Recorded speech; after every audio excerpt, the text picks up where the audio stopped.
morning and welcome to a new episode of ETRetail Café by ETRetail. I'm Charu Lamba, your host. And to make your mundane Monday morning interesting, we have with us Salil Murthy, who is the MD and CEO of Mars Petcare. Salil, a very warm welcome to ETRetail Café. Charu, thank you for having me. It's an absolute pleasure to be here with you.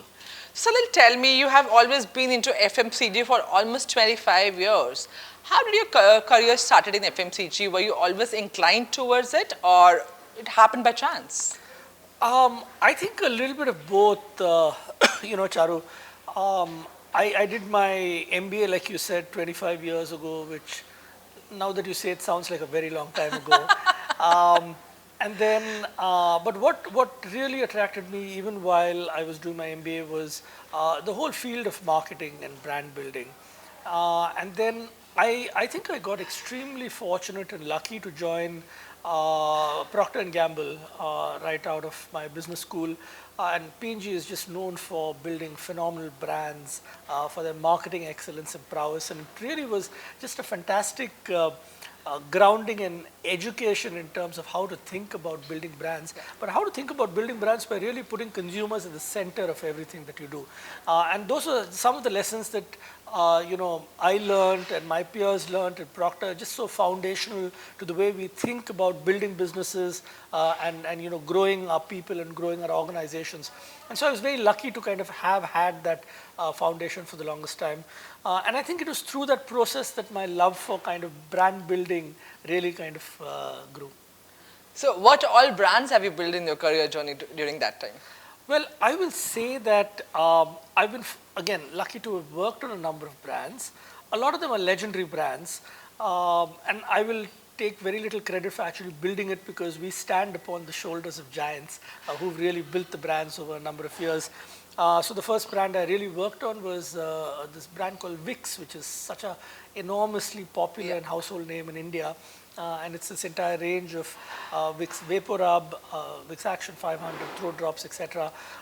Just phenomenal brands, and the consumer love for the brands and the passion with which they speak about the brands even today was just absolutely fantastic. So I did that for a few years, and then I worked on Olay, which is a skincare brand. I was working on the personal wash part of the business and I was leading a global part of the business. I did that for a couple of years. We did a test market. I worked on Safeguard in the Philippines. I was brand manager on Safeguard in the Philippines. Safeguard is an antibacterial soap, just a powerful love mark in the Philippines. Consumers absolutely loved it, and lots of ups and downs, and that was a phenomenal time. I worked in China, setting up the healthcare business for China for a little bit. And then my last role in P&G was really marketing director of the personal healthcare business, which included brands like Vicks and a few other brands, Metamucil and Clear Blue and so on, for the entire Asia Pacific region. So if I really think about it, I've worked on some fantastic brands.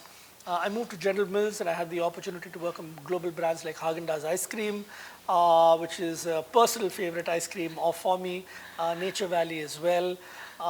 In fact, I think when I moved from P&G to General Mills, the person who was most thrilled about it was my son, because he said it's just so much fun, more fun having you kind of be doing marketing on Haagen-Dazs chocolate ice cream versus Vicks Vapor Rub. So he was a big fan of that shift. And so that was fantastic. And now I have the opportunity to work on phenomenal brands like Pedigree and Whiskers and Sheba and Iams, which are again just global brands. So if I really think back across 25 years, just a lot of brands that I've been just very fortunate to be able to contribute to. How did pet care happen to you? Well, it was, I think, just a combination of a couple of things. Growing up, we had a dog, and I loved spending time with my dog. My family has had a dog previously as well. So there was this natural affinity towards pets, if you know what I mean, and I always liked having pets. But one of the things that I saw when we moved back from Singapore to India was just how the entire ecosystem had dramatically evolved in India. We like to say, and this happened in the US, it happened in the US, we like to say all the time, the pets started out in the backyard and they were chained in the backyard, and then they came in kind of into the house, they came into the living room, and now they are with us in the bedroom. Right? And so there's been almost an evolution in terms of how we think about pets. And now today, Indian consumers, like consumers globally, Indian pet parents think about their pets as children. Right? And that's the relationship that we really have. And so I saw this as just an absolutely fantastic category in terms of just how emotional it is, how emotional pet parents feel when they talk about their pets like children. But then also just putting my business hat on, just the huge opportunity that exists in terms of how big the category can be and how many more pet parents we can actually serve by providing them with the right nutrition. And so if you really think about it, what attracted me to this was just this powerful combination of performance and the business aspect of it, and then the purpose aspect of it, which is kind of helping improve the lives of the pets. And so that was really kind of how it worked. That's nice. So there must have been one decision, career-changing decision you must have taken in your journey. Yep. What was that, and how did it help you grow? Yeah, I think there were, I'd say, potentially a couple of career-changing decisions, but I think one that really has changed for me was, I mentioned I joined P&G right out of campus, and I spent something like about 14 odd years based in Singapore and doing a number of these brand management roles, working on these brands. And sometime in 2014, early 2015, my family and I made the decision to move back to India. And if I think back upon it, it was truly career changing, because that was just such a good time to kind of come in. India was really kind of beginning to take off. Yeah. The economic boom that we saw and we continue to see was just about to take off. More disposable income in consumers' pockets, the rise of the middle class, new categories coming in, and Indian consumers just demanding a range of things, which is not just copy-pasted from what the West is doing, but really saying, here are my unique situations and here are my needs, and how can you give me a solution for my needs? And I found that just a fascinating problem to have, and so that was one of the career-altering decisions, because just the ability to make an impact at scale is an opportunity you don't get in too many places. True. I second your point. Salil, that as you've spent almost 25 years, there must be 3 qualities that you have learned or maybe gathered during the course of your career. What are those 3 qualities and that you really want to percolate to your team at Mars also? It's a fantastic question, Charu. It's difficult to kind of distill down 3 qualities, but I think the first quality that I would really call out would be, in any business, if you put the consumer at the heart of whatever it is that you're doing, you'll rarely go wrong. That really needs to be the North Star. I think too many businesses or companies or organizations get led astray when they start focusing more on their own internal needs and issues versus, hey, how can I solve a problem out there? So I think that's the first piece. I think the second piece for me is really about resilience. In any business, in any career over say a 40-year career, there are going to be times when you've felt success and be successful. There are times when you're going to kind of have challenges and failures, but those don't define you, and your ability to get up and pick yourself up and dust yourself up and keep moving forward is really kind of what defines the best from the rest. And so I think that resilience piece is something that I hold very dear. And then I think the third piece is business is a team sport. It's about putting your people first. It's about taking care of your people and taking care of your organization. And if you're able to do that, the business will follow and the profits will follow. But taking care of your people, I think, is one of our fundamental jobs as leaders. And so these would probably be the 3 things I'd call out. These 3 things are really interesting, and I'm going to delve deeper into all these three things one by one. So when we talk about consumer, you touched upon first. So how have you seen the consumer behavior changing? What was there 25 years back, and what are the expectations now? So how do you draw a parallel between them or a difference between them? Well, I'd say a lot is changing and it continues to change. I think I've always held that India is not a demand or deficient country.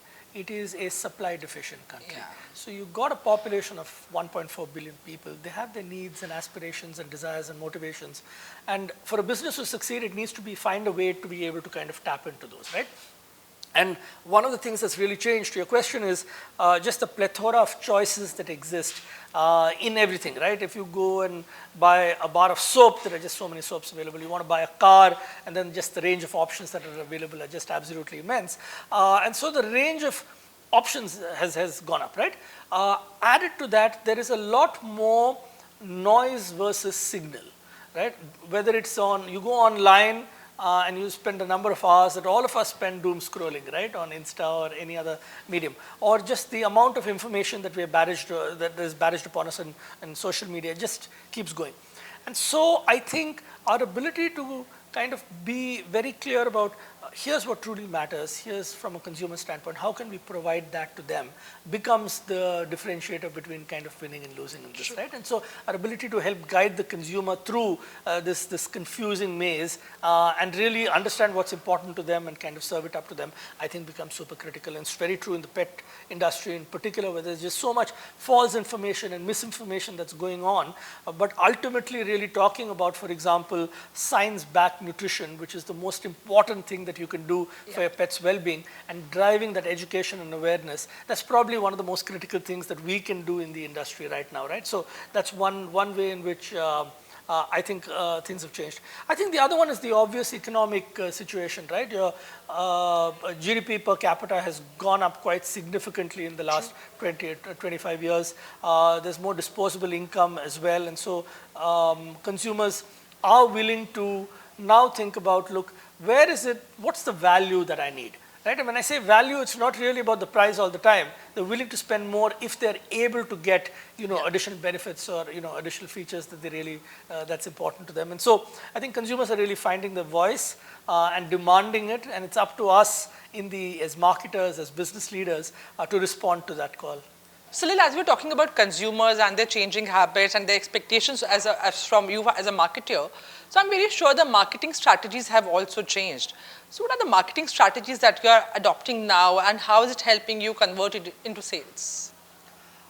Really good question. I think like many things, Charu, some things change, some things remain the same. Let me actually start answering your question by saying what hasn't changed.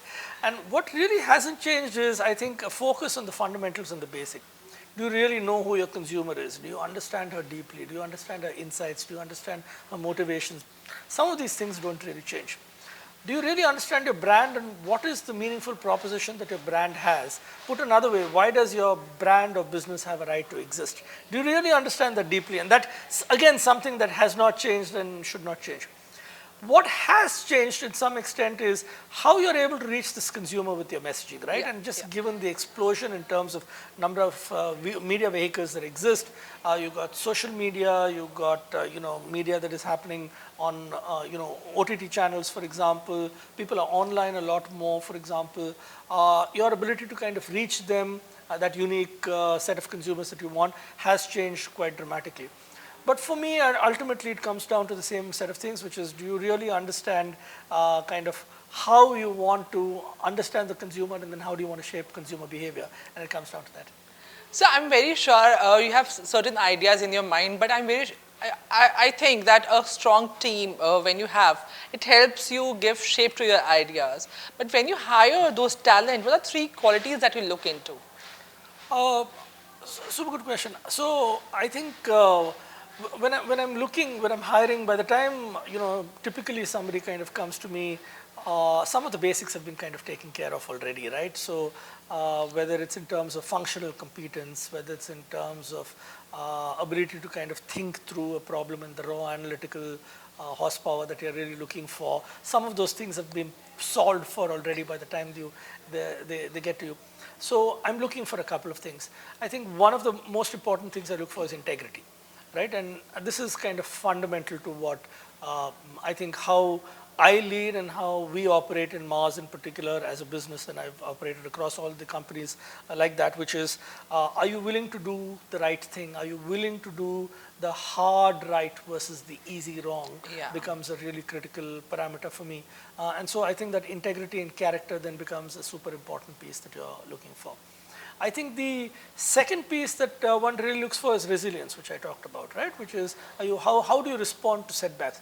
How do you continue to kind of keep moving forward? I think the third piece I'm really looking for is, I think, curiosity and that willingness to kind of learn.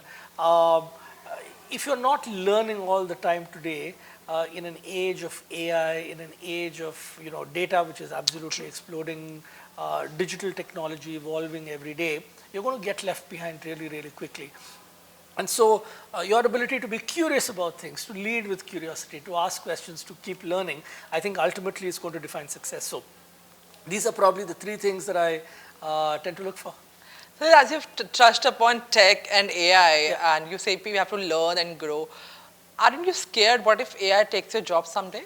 Oh my gosh, I think we should all be scared about the impact that AI has on our lives.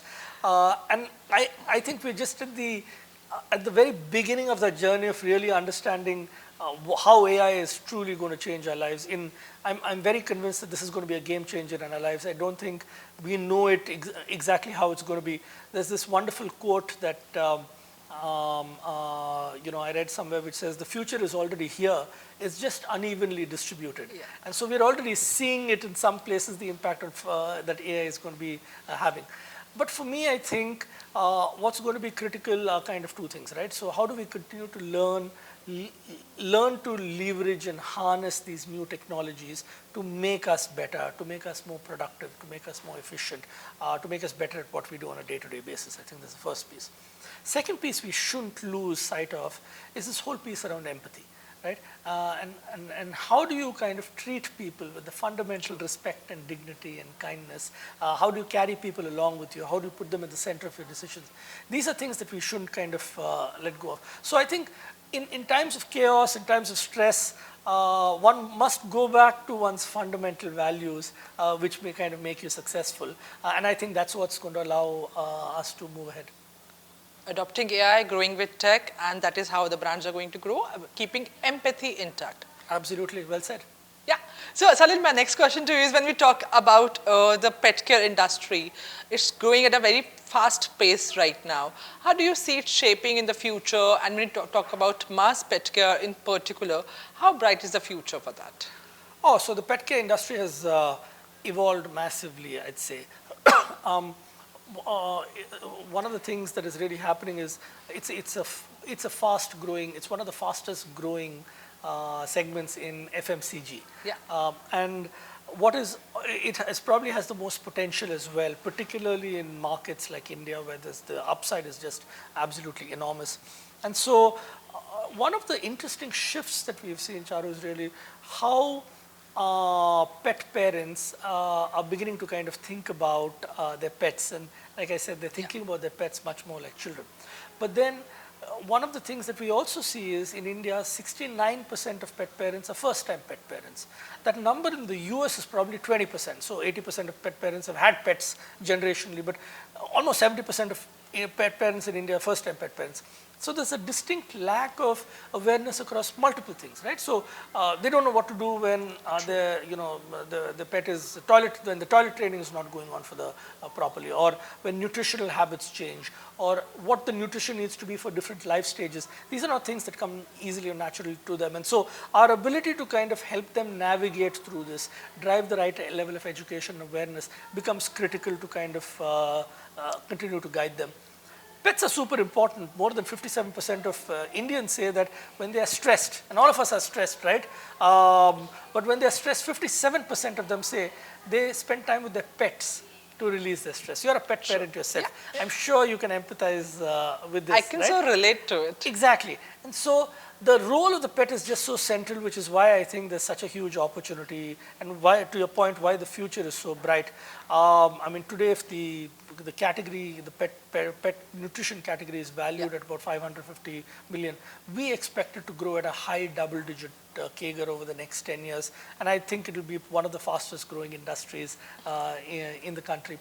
But I also think that, to your point, we need to understand how to grow this responsibly, right? There are multiple things that market leaders like Mars, Petcare need to do in order to grow this category responsibly. One of them is driving the right education and awareness and helping pet parents navigate and make informed choices.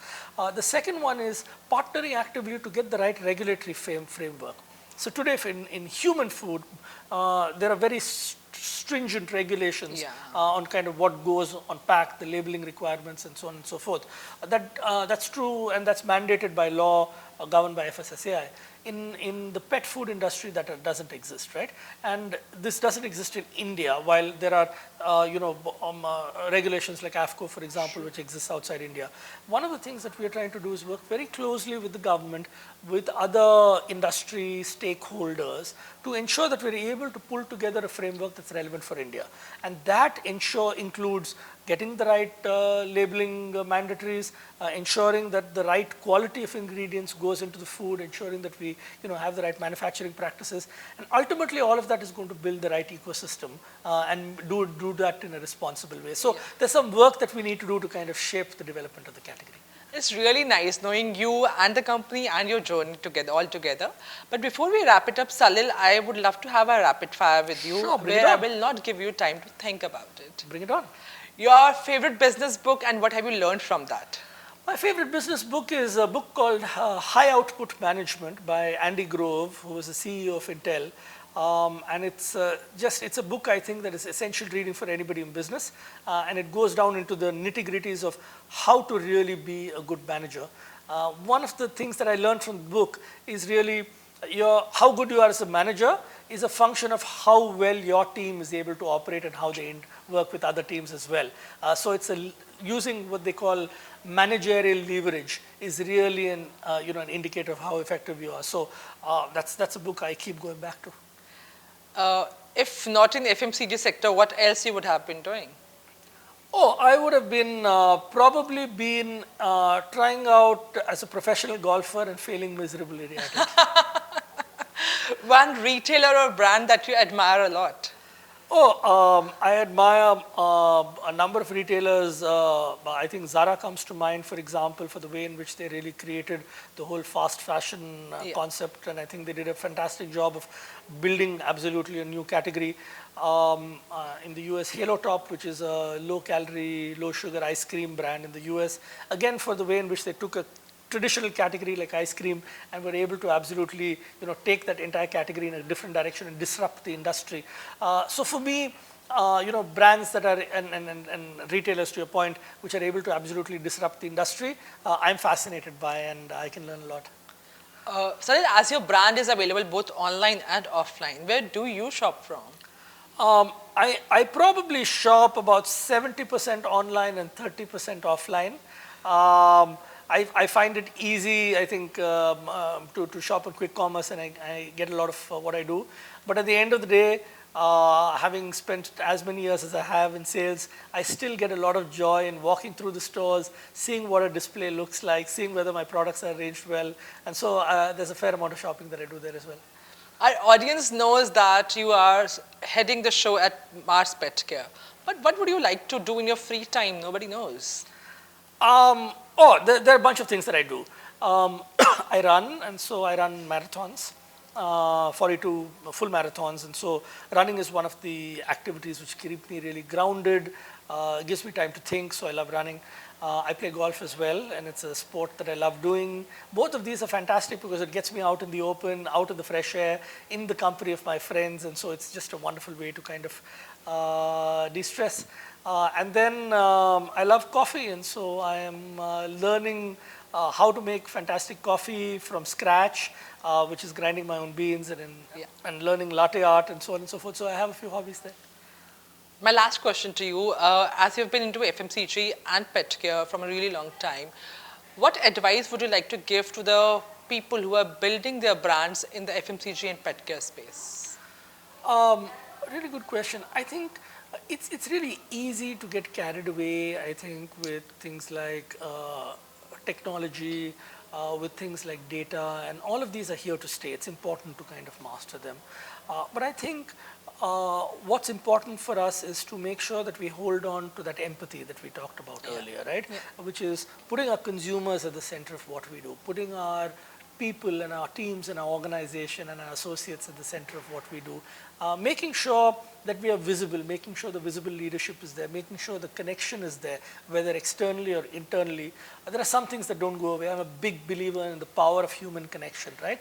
And I think the more we can integrate the soft part of that, and I'm using soft in a very loose way, quote unquote, of the human connection with, call it, the harder bits that we traditionally with data and technology and processes and systems. I think that getting the balance right, I think is going to be critical for any successful CEO.